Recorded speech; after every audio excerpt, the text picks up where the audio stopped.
Hola, bienvenidos a una nueva edición de Protagonistas de la Historia. Estas conversaciones, este ciclo de conversaciones que hemos tenido con don Reinaldo Zapag, recorriendo la historia de Chile y también su historia personal. Hemos conversado ya en el capítulo anterior de lo que fue su vida empresarial, cómo él comenzó con esta imprenta en la década de los 70 y después cómo fue navegando y caminando hacia la cantidad de empresas y éxitos que ha tenido afortunadamente don Reinaldo. Hoy vamos a conversar parte de lo que a él quizás más le apasiona, que es la docencia, el ser profesor, un destacado profesor en las principales universidades del país, donde también hay textos de él muy importantes, premiados a nivel nacional e internacional. Pero para hablar de todo aquello, para conversar y saber en detalle de lo que les estoy mencionando, otra vez nos acompaña acá en el estudio de Canal Vive don Reinaldo Zapag. ¿Cómo está, Reinaldo? Gusto de saludarlo una vez más. Muy bien, muchas gracias, especialmente con este tema que para mí apasionante. Apasionante, Reinaldo nos ha mencionado lo que lo mueve, el ser profesor, más de 50 años de carrera en las principales aulas de la Universidad de Chile, principalmente también de la Universidad Diego Portales, y él, un profesor destacado, reconocido por sus alumnos, también por sus compañeros, bueno, nos ha contado un montón, un sinfín de premios, de galardones que ha tenido a lo largo de su carrera, que él obviamente, como es, se toma con muchísima humildad. Pero hoy, don Reinaldo, de inmediato cuando lo vi, antes de llegar al estudio, lo vi de corbata, y él nos cuenta que es como se presentaba a estas cátedras en las distintas universidades. ¿Por qué lo hacía Reinaldo y por qué hizo esa diferencia hoy de venir con esa corbata acá? Bueno, esta es la primera vez que vengo con corbata. Claro. Y no va a haber otra, porque me voy a sacar la corbata a contar de terminar esta sesión y no sé en qué oportunidad me la pondré nuevamente. Lo que ocurre es que cuando yo ingresé a las aulas de la Universidad de Chile, todos los alumnos llegaban a la universidad de corbata. Hoy día es al revés. Claro. El que aparece con corbata en las aulas universitarias hoy día es un pájaro raro. En aquel tiempo era pájaro raro aquel que no estaba con corbata. Esa costumbre quedó. Posteriormente los alumnos empezaron paulatinamente a sacarse la corbata, pero los profesores no se la sacaban. Cuando yo llegué a ser ayudante primero, ayudante jefe, después profesor auxiliar, siempre usé la corbata. Y usé la corbata permanentemente. No solamente me quedó la costumbre, sino que fue también un sentido de respeto hacia los alumnos. El profesor no solamente tiene que transmitir conocimiento, tiene que transmitir valores, tiene que transmitir tradiciones y tiene que mantener esas tradiciones no por la necesidad de la tradición misma, sino por el respeto a la tradición. La tradición hay que respetarla. Y por eso es que cuando yo supe que este capítulo de protagonistas de la historia iba a ser acerca de la tarea académica, dije, voy a ir de la misma manera como llegaba antes mis alumnos. Mis alumnos nunca me vieron sin corbata. Y además de eso, ellos siempre me vieron llegar a primera hora en la mañana. Nunca quise tomar clases en horas distintas a la primera hora en la mañana. Incluso llegaba mucho antes. Y les daba a ellos la posibilidad de conversar conmigo. Si yo llegaba antes, tenía tiempo, hasta que llegaba la hora en que era necesario comenzar con la clase propiamente tal. Y posteriormente, cuando aquellos alumnos que querían conversar conmigo después de clase, los invitaba a tomar un café. Y por eso es que muchos alumnos siempre me distinguieron, no solamente calificándome como el mejor profesor en todas las universidades que he hecho clases, sino que principalmente porque después, cuando tenían que elegir un tema para su titulación, yo dirigí centenares de memorias a alumnos que me pedían que yo los condujera, yo los dirigiera. Para mí eso era un orgullo. No importaba si eso tenía pago o no pago, no era eso para mí lo importante. Lo importante era tener ese contacto con los alumnos, con la savia nueva que está generando con las aulas universitarias. Yo siempre recuerdo cómo fue mi primer día que ingresé a la Escuela de Economía de la Universidad de Chile. Eso fue muy decisivo para toda mi vida personal. Tenemos un profesor de teoría económica, hoy día fallecido, distinguido profesor, don Roberto Maldonado. Éramos 56 alumnos en el primer semestre. Alumnos muy distinguidos que estaban allí, que ocuparon después altos cargos, tanto en la administración pública como en la empresa privada. Y este profesor, claro, en aquel tiempo la carrera de ingeniería comercial no era tan conocida como ahora. Y él nos hizo una pregunta a cada uno. ¿A qué han venido ustedes a estudiar economía en esta universidad? Éramos 56. Le dije, 1 minuto cada uno. Y por orden alfabético empezó a decir, usted, señor Aldunate, por ejemplo, ¿por qué ha venido y se matriculó en esta universidad? Diga qué piensa, ¿para qué? Pasado 1 minuto, se acabó y seguía por orden alfabético al que venía y así sucesivamente. A mí me tocó al final, porque la S está como al final del abecedario. Me tocó a mí. No sé qué sandez habré dicho, pero no cabe duda que tengo que haber dicho la sandez. ¿Por qué? Porque iba escuchando lo que decían los anteriores. Escuché todo, claro, pero él dijo, porque algunos decían para ganar dinero, otros decían para administrar la empresa de mi papá, otros para hacer un emprendimiento, cada uno dijo.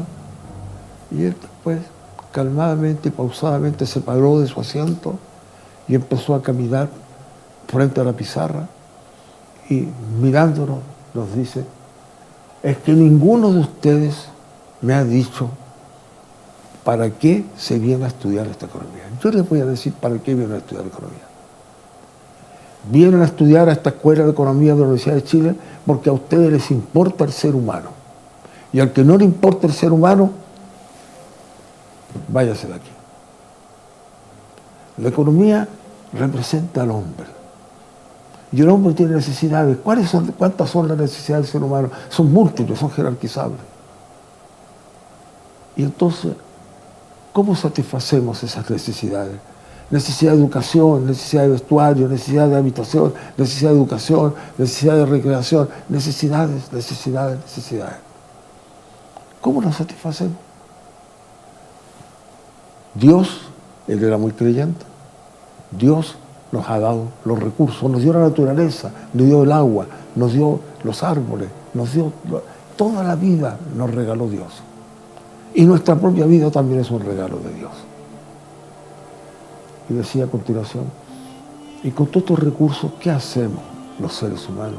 ¿Y qué vamos a hacer los economistas? ¿Qué tenemos que hacer nosotros como economistas? Adecuar los recursos que son escasos y de uso alternativo a las necesidades que son múltiples y son jerarquizables. ¿Cómo adecuamos esto? Para satisfacer las necesidades del ser humano. Esa es la economía. La economía es satisfacer las necesidades del hombre. El hombre es el que importa, es el motor y centro de la economía. En la medida que seamos capaces de generar las condiciones para adecuar recursos con necesidades y que todo ser humano, por dignidad, tenga derecho a la vivienda, tenga derecho a la educación, tenga derecho a las oportunidades, tenga esos derechos, eso es lo que tenemos que hacer nosotros. Y a eso vienen ustedes a estudiar acá. Recuérdense siempre, han venido a estudiar economía porque les interesa y les importa el ser humano, hecho a imagen y semejanza de Dios. Usted no se olvidó más de esas palabras, me imagino, si las tiene también. Me impactaron muchísimo.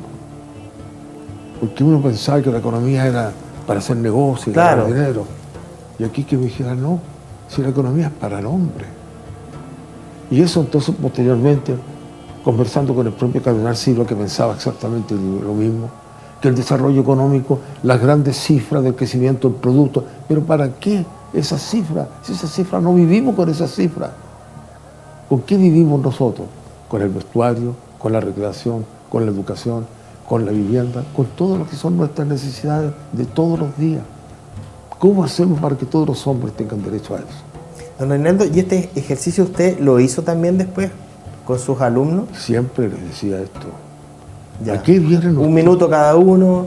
No, nunca lo hice así. Ya. ¿Cómo lo hacía? ¿Cómo enfrentaba esa primera clase a los alumnos de primer año, que de repente muchos vienen, claro, con la motivación, con distintas motivaciones? Usted habla de, o sea, algunos venían para ganar dinero, para hacer empresas, para hacer un emprendimiento.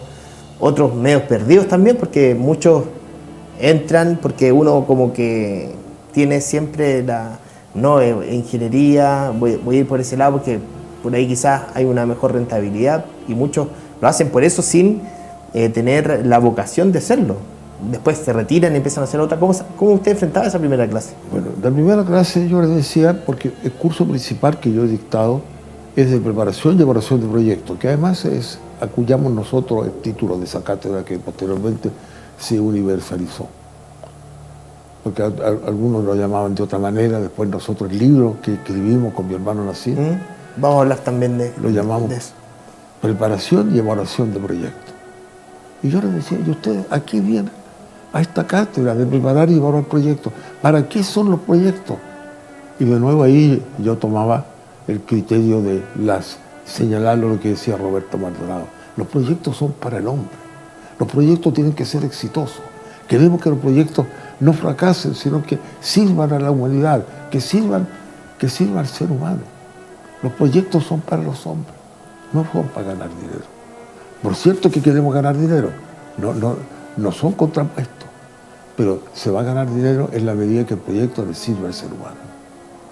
Y entonces yo enlazaba un criterio humanista a los proyectos y a la economía en su globalidad.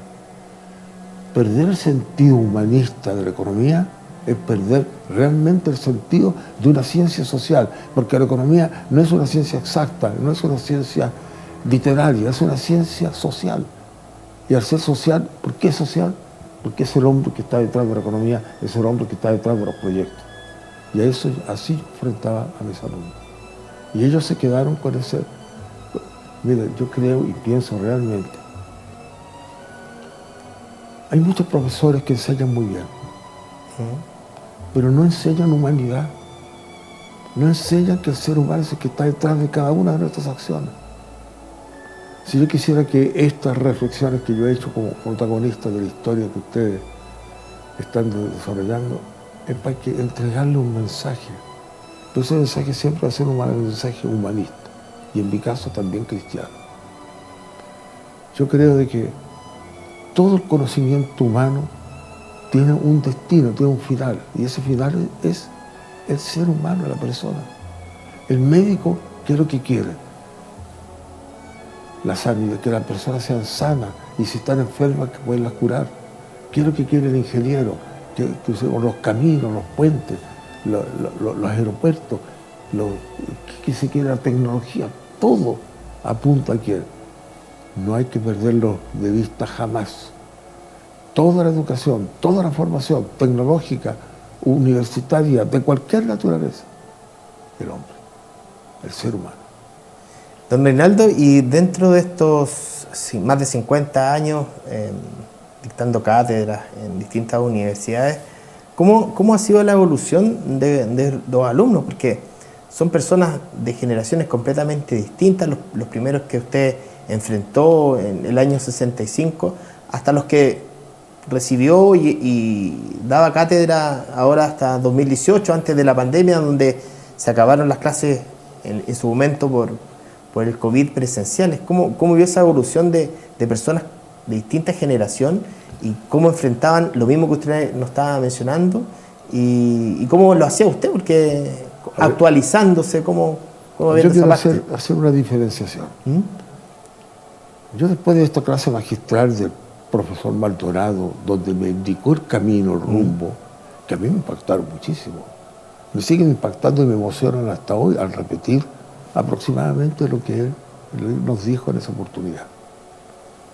Yo que cuando me matriculé a la Escuela de Economía tenía ese eslogan que decía: devolver con generosidad lo que recibiréis con sacrificio, porque la educación superior en ese momento era totalmente financiada por el Estado.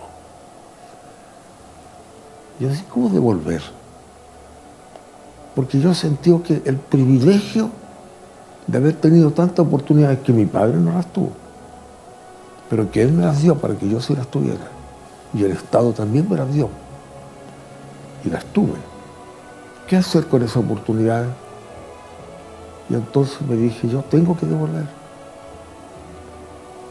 ¿De qué manera? Y devolverle a la sociedad también. Al principio, y aquí lo hemos relatado en capítulos anteriores, mi vocación por el humanismo cristiano, por la democracia cristiana, mi incorporación a ser un servidor, a través de posiciones políticas inicialmente, que después, claro, no me gustaron el rumbo que estaban tomando y renuncié al Partido Demócrata Cristiano. Pero siempre mi criterio y mi formación humanista y cristiana está presente en todos mis actos. Y quisiera que todos lo vieran así. Y que cuando he fallado con eso, que me pidan, que pido perdón. Pero mi intención siempre ha sido ser un servidor. Cuando fui presidente del Centro de Alumnos, nos preocupaban mucho de los planes de estudio. ¿Qué es lo que queríamos? Queríamos que la Universidad de Chile, la Escuela de Economía, fuera de excelencia a nivel nacional e internacional. Una gran preocupación por la excelencia. Aquí muchas veces se hace la publicidad, dice, de la excelencia académica. Pero la excelencia hay que hacerla. La excelencia no viene porque un profesor tiene título. La excelencia hay que trabajarla, hay que hacerla día a día. La excelencia es también valores detrás de ella. La excelencia es considerar al alumno como un diamante que hay que pulir. La excelencia significa la responsabilidad del académico de ser un servidor de sus alumnos. La responsabilidad del académico de ver que detrás de cada alumno están sus padres, están las esperanzas, no solo de ellos, sino que también de todo su entorno y del país también, que tiene expectativas que sus profesionales sean capaces de crear patria, de hacer desarrollo, de dar bienestar, de que sea el ser humano el motor y el movimiento de la economía y de la sociedad. Y había muchos alumnos nuestros, porque la facultad nuestra siempre se preocupó del posgrado, que la gente fuese a estudiar afuera, que la excelencia académica estuviese también con los conocimientos que están en países más desarrollados que el nuestro, especialmente Estados Unidos, Inglaterra y otras partes. Y yo entonces, cuando fui presidente del Centro de Alumnos, invitaba a todos nuestros alumnos, compañeros que estaban estudiando afuera, y armamos una convención de planes de estudio. ¿Qué le decíamos? Comparemos el plan de estudios nuestro con los planes de estudio de las mejores universidades del mundo. ¿Para qué? Para modificarlo. Y esa modificación, ¿qué es lo que pretendía? La excelencia académica, la excelencia en cuanto a los conocimientos y para dónde tenía que ir nuestra facultad. Los planes de estudio hechos por los alumnos. Pero el alumno, ¿con qué sentido? Con el sentido de la exigencia. Nosotros queríamos que se nos exigiera más. Queríamos ser los mejores profesionales. Yo debo reconocer que muchas veces yo mismo, entusiasmado con todas estas cosas, no fui todo el buen alumno que debía haber sido. Cierto que me esmeré, pero también me esmeraba en estas otras cosas y dedicaba mucho tiempo a esto. Hasta todo el tiempo que un profesor, Atilio Besio, en una clase, en que yo salí muy airoso, pero él se dio cuenta que yo no había preparado el caso que él me había encargado, que tenía que exponerlo ante los alumnos, sino de que se dio cuenta que yo había percibido que había un error cuando yo estaba resolviendo el caso matemáticamente en la pizarra. Yo me di cuenta que había cometido un error.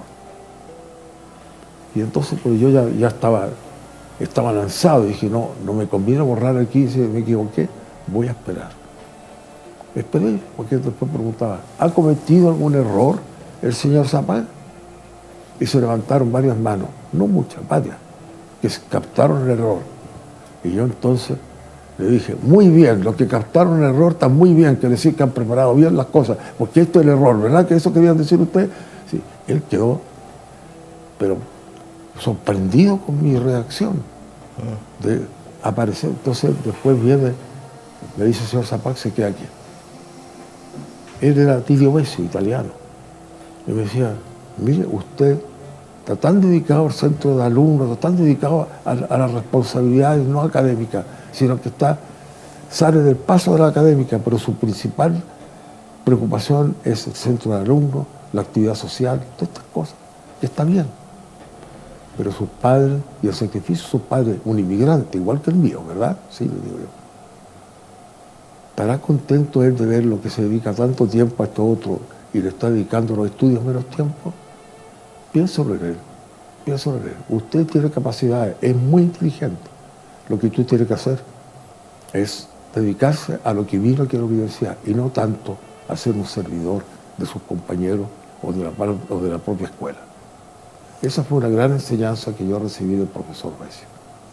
Don Reinaldo, yo le consultaba sobre esta evolución que pudo haber tenido los alumnos, la gente que entra a estudiar, los jóvenes que entran a estudiar ingeniería, economía.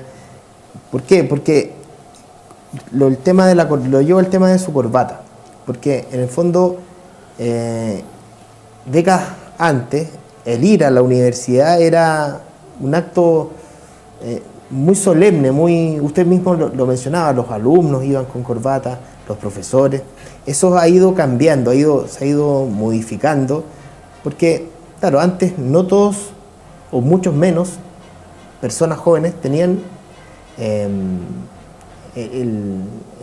la posibilidad de poder estudiar y pasar por la universidad y estar en estas aulas que eran prácticamente unas verdaderas ceremonias muy ordenadas, muy serias, y eso con el correr de las décadas ha ido cambiando. Ya hay muchas más universidades, la gente tiene la posibilidad también de ir a distintas, a las tradicionales, Universidad de Chile, Universidad Católica, pero también a un montón que quizás, no, como usted lo mencionaba, no buscan tanto la excelencia, sino que echémosle para adelante, acumulemos jóvenes, porque eso es el negocio.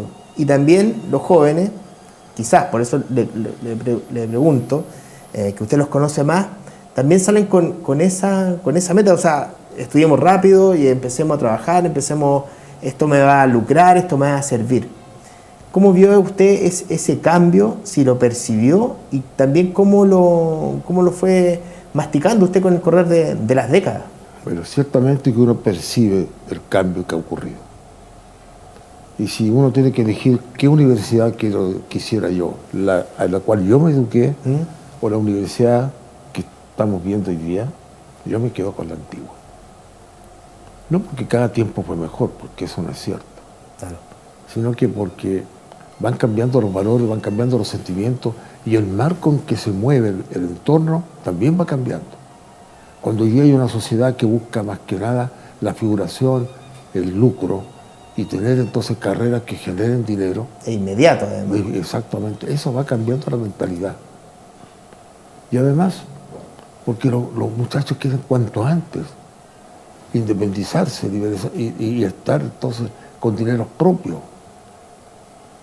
Mira, a mí me ha tocado en algunas universidades, no voy a dar el nombre, en la cual me retiré de ella, porque los alumnos me planteaban de que ¿por qué sacaba tantos alumnos mal si ellos estaban pagando? Claro. Y yo les decía, pero ¿a qué vienen ustedes aquí? ¿A comprar un cartón o a adquirir conocimiento?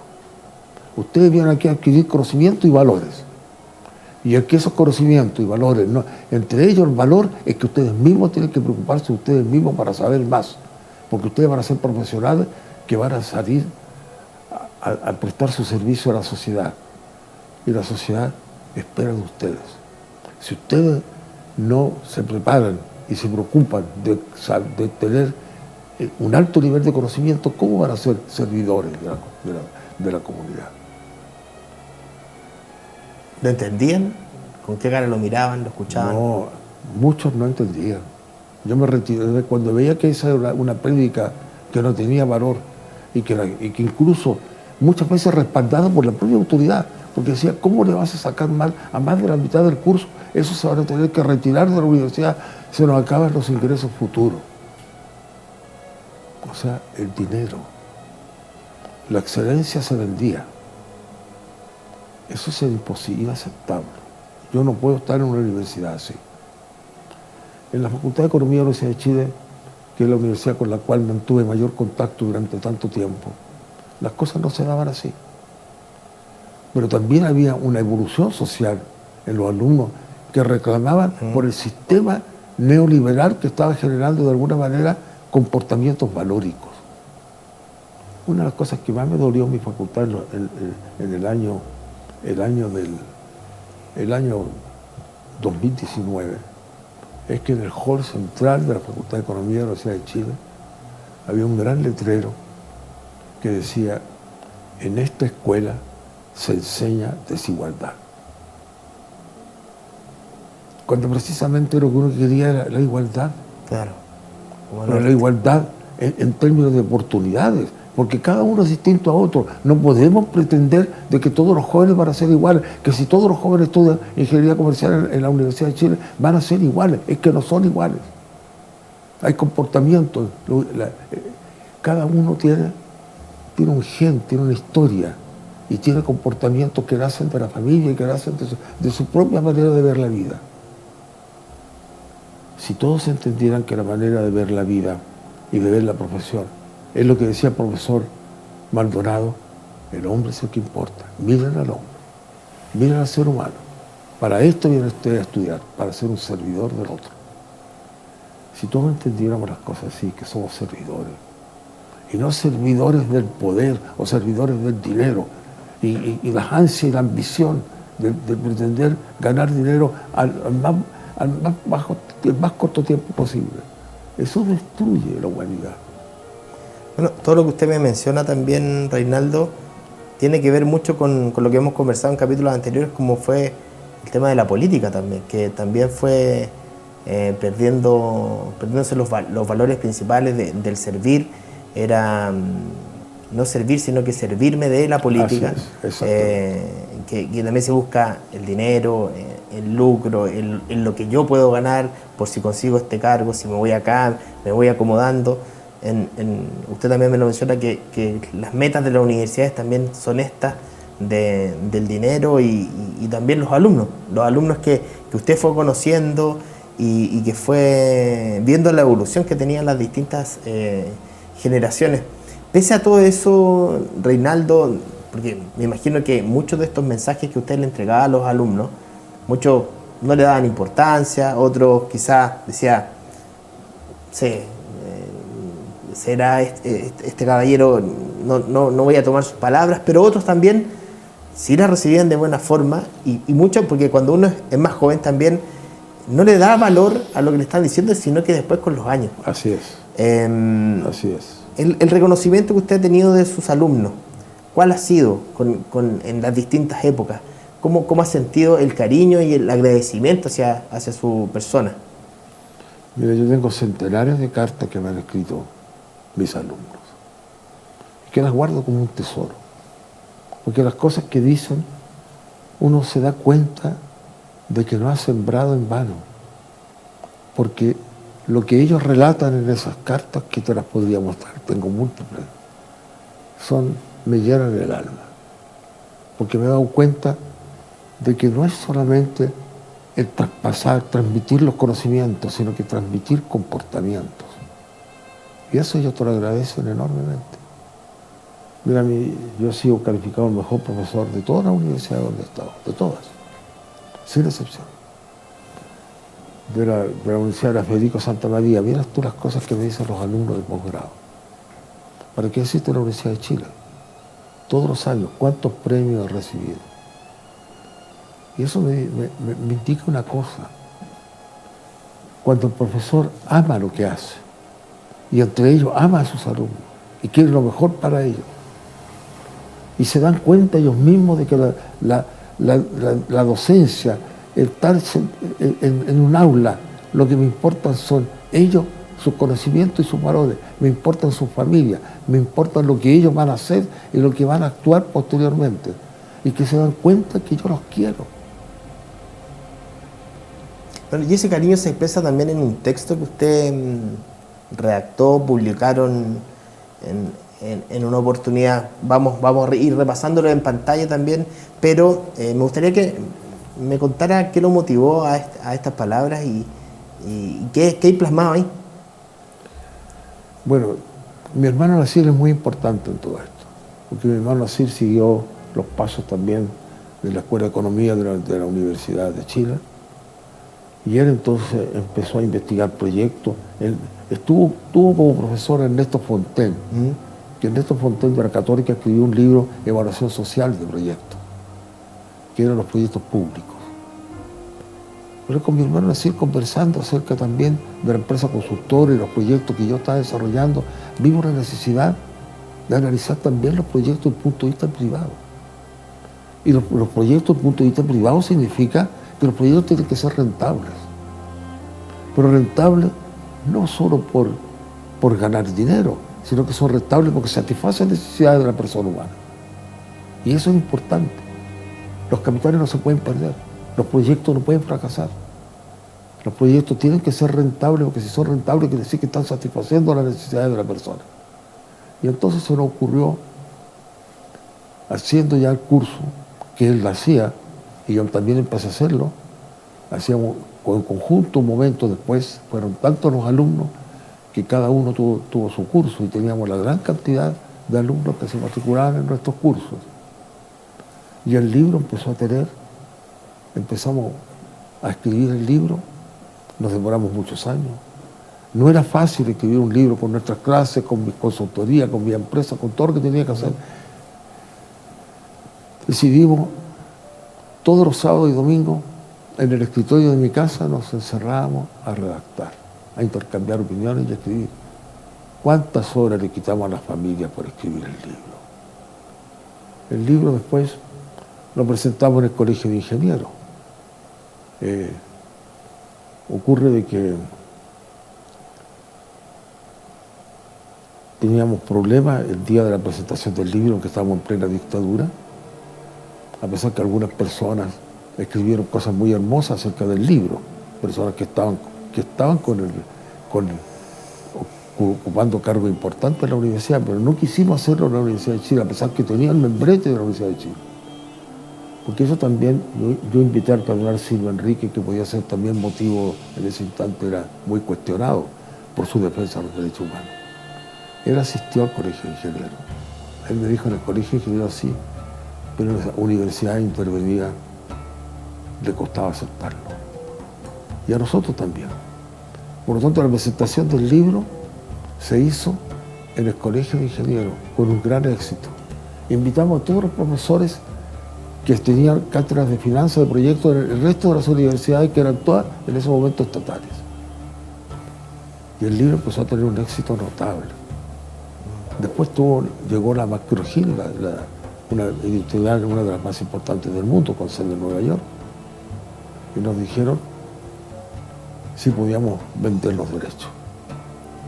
Nosotros llegamos a un acuerdo con ellos y no vendimos los derechos, sino que recibíamos un cierto dinero por ejemplar que se vendiera. Y el libro empezó a tener una distribución por la McGraw-Hill en toda América Latina. Y eso empezó a tener una edición sobre otra, sobre otra, sobre otra. Y teníamos centenares de miles de ejemplares en todo el mundo. Y empezaron a sacar nuevas ediciones. Hicimos un trabajo formidable. Mi hermano, yo le reconozco a mi hermano Nasir el trabajo que él hizo. Yo a él lo denomino, después yo hice un libro más pequeño de nociones básicas sobre lo que aparece en el libro, esas nociones básicas, que salió también bajo el auspicio de la Universidad de Chile, también tuvo un gran éxito. Pero yo vengo y le dediqué el libro, y se lo dediqué a mi hermano Nasir, diciendo el maestro de maestros en la preparación y evaluación de proyectos. Porque él fue un artífice y con una tenacidad para editar el libro que yo se la celebro muchísimo. Y una herencia que evidentemente va a quedar para las futuras generaciones que se interesen por estas materias y carreras que vayan desarrollando de aquí a quizás cuánto tiempo más. O sea, ha sido un trabajo que obviamente va a quedar plasmado para siempre. Reinaldo, ¿qué es el vínculo? ¿Cuál es el vínculo que a usted lo tiene siempre ligado a don Eduardo Köhler, acá de la Universidad de Chile? Bueno, yo creo que él interpreta dos esferas muy importantes: lo académico, la responsabilidad académica, la excelencia académica, pero también el humanismo. Yo creo que no se puede desprender de lo que yo les decía, el ser humano que hablaba Roberto Maldonado. Entonces, pero eso tiene que nacer también del académico. El académico tiene que tener el alma puesta en la humanidad, en el alumno, pero también en lo que entrega a la comunidad. a la vida en sociedad la profesión que enseña. Y en eso Eduardo Kohler representa muy bien esas dos esferas, la esfera humana y la esfera de la excelencia académica. Vamos a escuchar ahora a don Pedro Hidalgo. Reinaldo lo invito, a escuchar a don Pedro Hidalgo. Evidente, yo creo que para Reinaldo, Reinaldo fue un formador en esta área, ¿ya? ¿Ah? Fue un maestro, ¿ah?, en esta área. Él, ¿ah?, no solamente a través de sus libros, sino que a través, ¿no es cierto?, de la experiencia que él transmitía y de la teoría que él enseñaba a los ejecutivos que seguían sus cursos, ¿ya? Mira, yo tengo una experiencia que puede servir de ejemplo. Los libros de Reinaldo son tan buenos que en muchos países los fotocopian y los venden fotocopiados, los venden pirata, ¿ya? Y si los venden pirata quiere decir que tienen mucha demanda, ¿me entiendes? Entonces, correcto. ¿ya? Mira, nosotros en la ceremonia de graduación, ¿ya?, de los diplomas, ¿ya?, nosotros premiamos como escuela, nosotros premiamos a los mejores alumnos, ¿ya? Pero los alumnos premian a los mejores profesores. Ellos son los que lo eligen. Y los alumnos elegían siempre a Reinaldo como mejor profesor. Y nosotros le entregábamos un premio por esta elección, un reconocimiento, un pequeño reconocimiento. Y este pequeño reconocimiento consistía en un lápiz fino, grabado con el nombre de él y que decía mejor profesor. Bueno, yo creo que Reinaldo es un maestro, lo que realmente se llama un maestro, en el sentido de que no solamente transmite, ¿no es cierto?, conocimiento, sino que con su propia presencia él enseña, ¿ya? Muchas veces, ¿no es cierto?, se dice que la mejor manera de enseñar es con los hechos, con el ejemplo. Y sin lugar a duda que Reinaldo es un ejemplo no solamente de conocimiento, sino que de persona. Es un profesor gentil, es un profesor accesible, es un profesor, ¿no es cierto?, que le dedica tiempo a sus alumnos, y por eso que los alumnos lo elegían como mejor profesor, ¿ya? No solamente por el conocimiento teórico práctico que él tiene, sino que por las cualidades humanas, ¿no es cierto?, que tiene Reinaldo, ¿ya? Y yo, sin lugar a duda, que estoy seguro que cuando Reinaldo va caminando por la calle o está arriba de un avión, ¿ah?, se debe encontrar con un alumno y los alumnos lo saludan. Estoy absolutamente seguro de eso, ¿ya? Mire, yo creo que yo no conocía al cardenal, obviamente, con la cercanía que lo conoció Reinaldo. Alguna vez lo vi, alguna vez conversé con él en Punta de Talca especialmente. Yo creo que sin lugar a duda que el cardenal influyó en la forma de ser de Reinaldo, creo yo, ¿ah? Pero también seguramente influyó la madre de Reinaldo, ¿ya? Que le enseñó a rezar una breve poesía de Gabriela Mistral todos los días, que cuando él se levanta agradeciendo a Dios, ¿ya?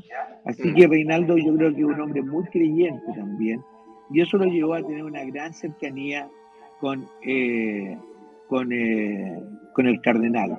Además, Reinaldo es un hombre muy austero, ¿eh? Sí. Es un hombre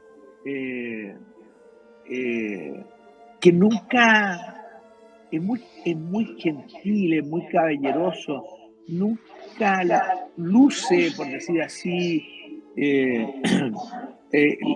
nunca es pomposo, Sí. En el ministerio, yo creo que eso también lo acerca, ¿no es cierto?, al cardenal.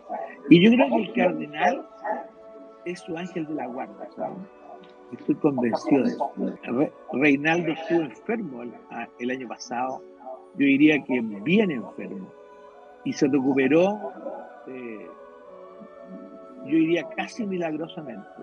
Y estoy seguro que gran parte de esa recuperación se debió a la ayuda del cardenal. Ahí escuchábamos a don Pedro Hidalgo Reinaldo. Lo mismo que le preguntaba respecto a Eduardo Kohler. ¿Qué lo une? ¿Qué destaca de Pedro Hidalgo, que habla muy bien de usted acá en esta declaración, en este testimonio que nosotros rescatamos?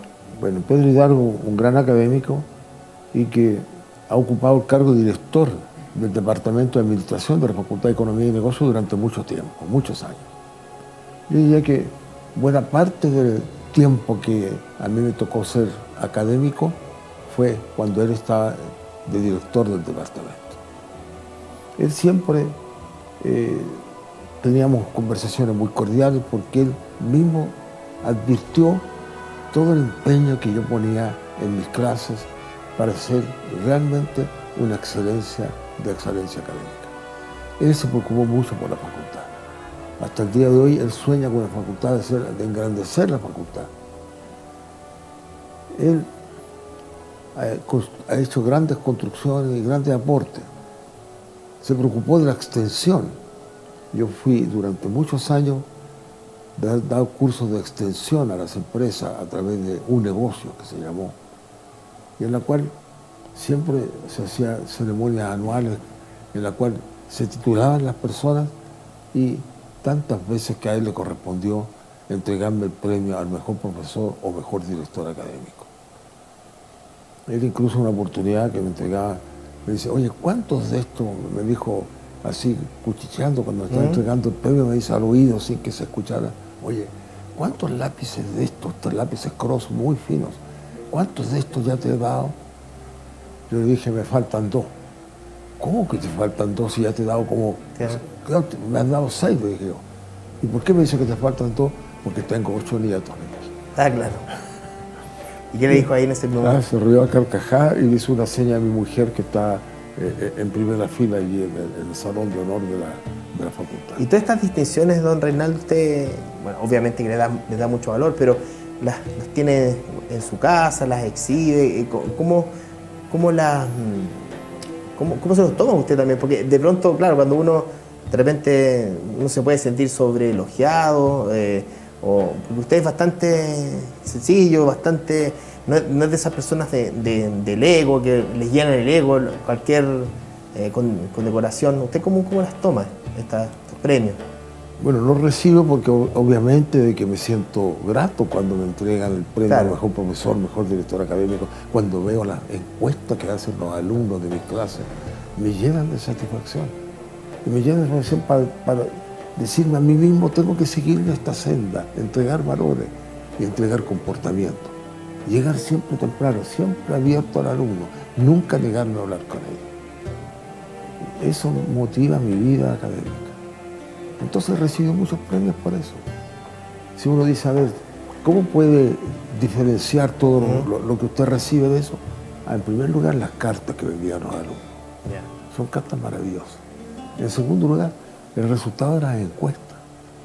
Yo tengo, en mi casa en la playa, tengo una muralla entera con los resultados de las encuestas y con los comentarios de los alumnos. A veces las muestro, pero están allí en el subterráneo de mi casa, porque no hay lo que aceptan, con tantos premios después que son Galvano, algunas obras de arte, tantos premios que recibí. Pero esas cartas tienen un valor más significativo que el de una obra de arte o un lápiz muy fino que le pudiesen regalar. A don Reinaldo, que donde ha estado obviamente ha sido muy galardonado. También don Reinaldo fue docente de la Universidad Diego Portales, quien nos acompaña a continuación. Bueno, a profesor Reinaldo lo conocí en la Facultad de Economía y Negocios de la Universidad Diego Portales. Él fue nuestro profesor en el ramo de programación y evaluación de proyectos Y ahí lo conocí, igual, bueno, yo había escuchado de él anteriormente porque también le había hecho clase a mi hermana en la Universidad de Chile, entonces algo lo conocía, pero aquí cuando nos hizo este ramo, ahí lo conocí y tuve clases con él todo el semestre. Básicamente, ¿tú habías escuchado hablar un poquito de él, de lo que él significa para la economía de este país? Sí, había hablado, o sea, había escuchado hablar de él por mi hermana, que me había dicho que era una persona súper importante, que estaba muy ligada a todo el tema económico del país. Entonces ahí uno empieza a investigar un poco quién va a ser el profesor de esa época. Investigué y ahí empecé a conocer más de él. ¿Y tú encontraste que tenía fama de profesor pesado, que era odioso, que tenía buenas referencias? Sí, no, buenas referencias, que era exigente, muy exigente, pero que era un profesor que realmente quería que uno aprendiera. No solo que pasara el ramo, sino que uno aprendiera. Y uno ahí se da cuenta en cuando él no hace las clases, uno se da cuenta que se entrega por completo para que uno aprenda de verdad. Supimos por ahí que a ti te costó incluso tener el ramo con él. Sí, de hecho yo la primera vez lo reprobé con él y después la segunda vez lo tomé otra vez con él. Ahí ya me lo tomé más en serio y ahí aprendí bastante en sus clases y todo lo que él enseña. Y él también te dejó una enseñanza para tu vida empresarial, entiendo, una vez que después tú saliste de la universidad. Sí, de hecho nosotros salimos de la universidad, hicimos nuestra propia empresa y la primera persona que acudimos para que nos pudiera guiar y nos fuera diciendo más o menos cómo emprender fue con el profesor Reinaldo Zapac, que nos recibió desde el primer momento con los brazos abiertos, y ya llevamos 10 años de empresa, y los 10 años él ha estado de nuestro lado y nos juntamos cada un mes, cada 2 meses, y ha sido muy bueno para nosotros. Incluso en el momento más difícil en un comienzo nos decía que siguiéramos, siempre nos da mucha energía, y bueno, también él nos apoyaba con lo que él sabía y que era su área de sus especialidades. ¿De qué se trata tu empresa, tu emprendimiento? Nosotros hacemos todo lo que son energías renovables, estamos muy metidos en el mundo de energías renovables y tenemos una fábrica que hacemos todo lo que es energías renovables pero móviles. Entonces estamos bien enfocados en eso, en poder disminuir la huella de carbono y aportar un granito de arena al mundo. Oye, ¿y qué piensas tú como la trascendencia de don Reinaldo para las futuras generaciones de economistas de este país? ¿Crees que él va a ser recordado como un gran maestro y también como su legado que él va a dejar?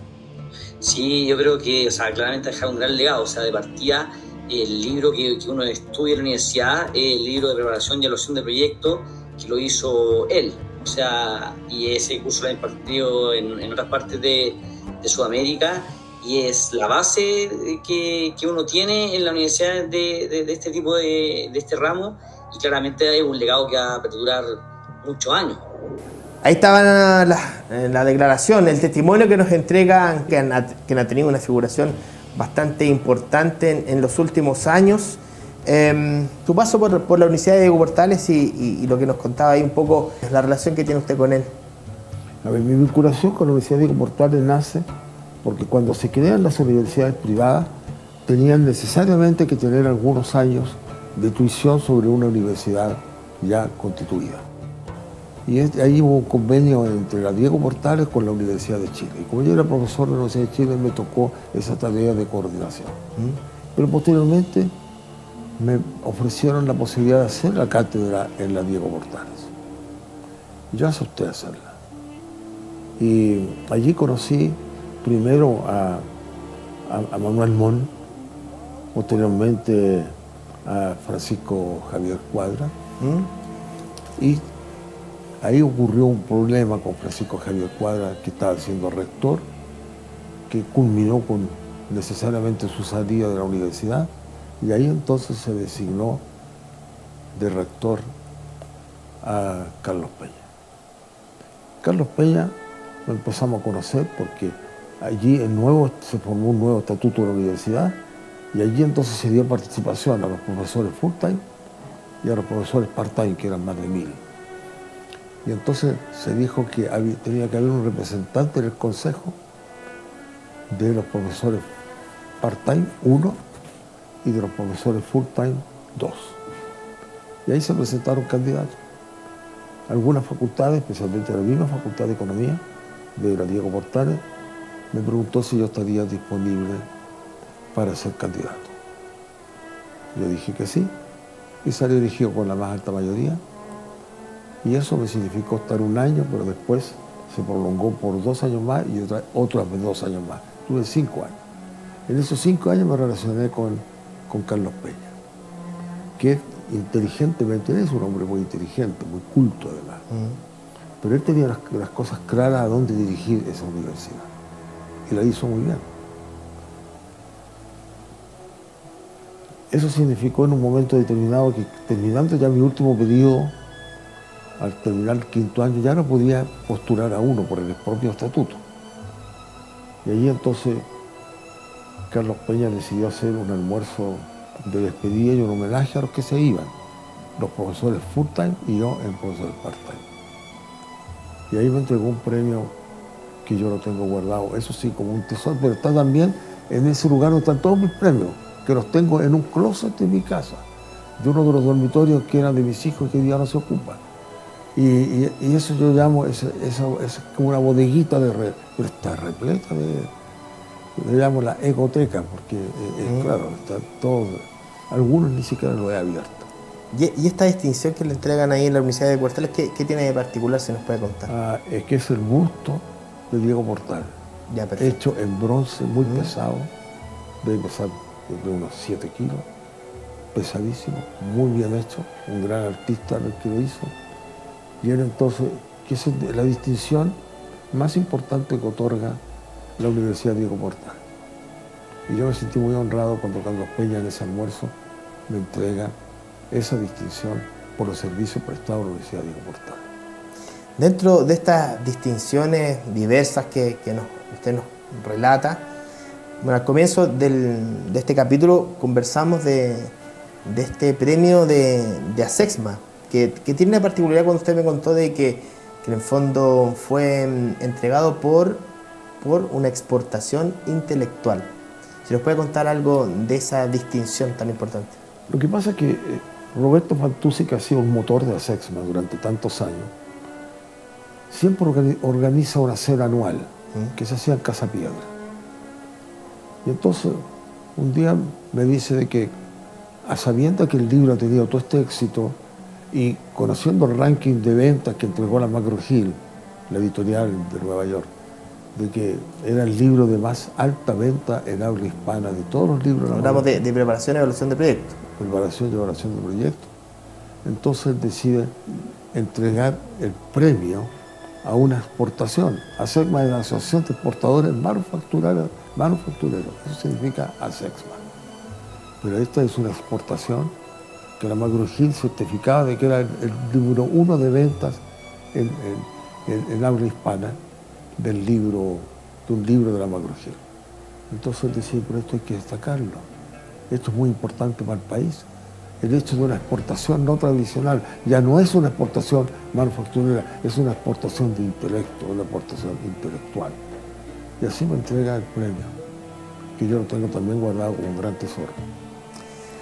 Eran parte de las distinciones de los premios que ha recibido por su destacada carrera don Reinaldo Zapag, que hemos estado tratando de desglosar a través de algunos testimonios que hemos escuchado en este capítulo, el 9º capítulo de Protagonista de la Historia, que comenzamos a cerrar ahora y también dejándolos invitados a una nueva edición. Don Reinaldo, agradecido una vez más de haber tenido acá, repasar su lado académico, destacar la pasión con lo que usted vivió todos estos años y también la importancia que tenía para usted, los alumnos, y también como fuimos repasando la evolución que ha tenido también parte de la educación en nuestro país. Así que, don Reinaldo, algo que quisiera decir antes de cerrar este capítulo número 9 de Protagonista de la Historia.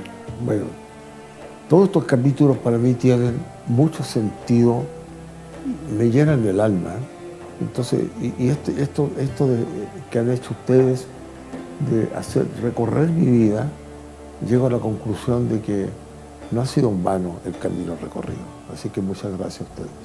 No, muchas gracias a usted por acompañarnos y también a ustedes por haber seguido el 9º capítulo de Protagonista de la Historia. Nosotros nos despedimos y los dejamos invitados a la próxima semana para seguir con estos diálogos con don Reinaldo Zapag.